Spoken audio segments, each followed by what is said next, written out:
Oh yeah, mga tropa pits, magluluto tayo ngayon ng nilagang mais. So, hugasan muna natin to.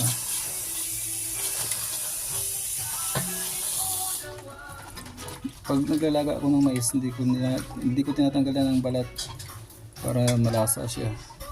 Kailangan to, lagang-laga talaga. Kaya, i-pressure cooker natin. So, ito na mga tropa pits, nalagyan na natin sa pressure cooker yung mais. Tapos lagyan natin ngayon ng asin,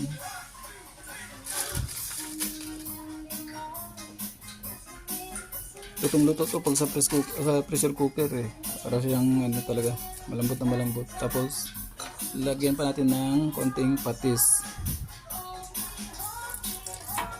yun okay, sarado na.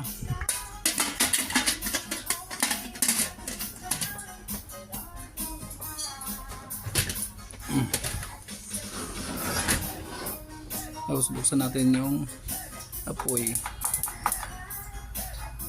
Yun, mamaya after mga 1.5 hour para lutong-luto. Wing! Oh yeah, luto na ang mais mga tropa pits.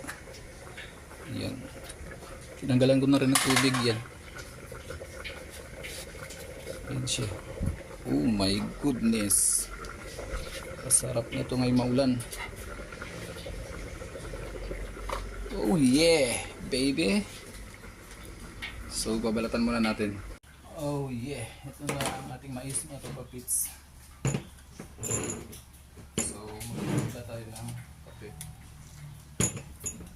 Oh my god.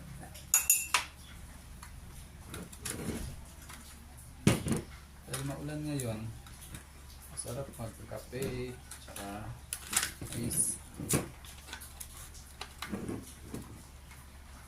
Wow.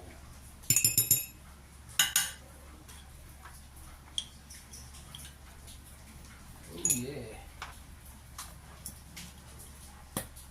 Model ng kape puro.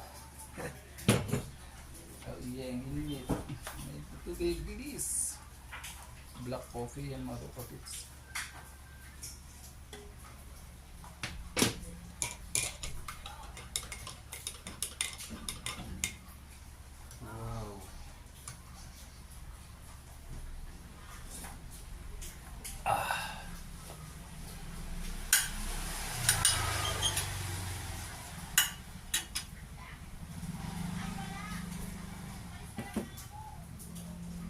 Hindi na kailangan mag Starbucks dahil may logo na ng Starbucks. Timplahan mo na lang.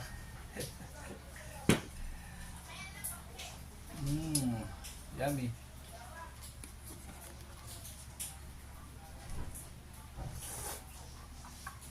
Suave.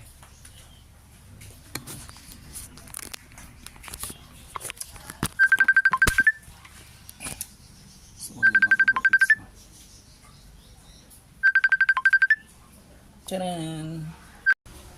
Oh yeah, kape na po.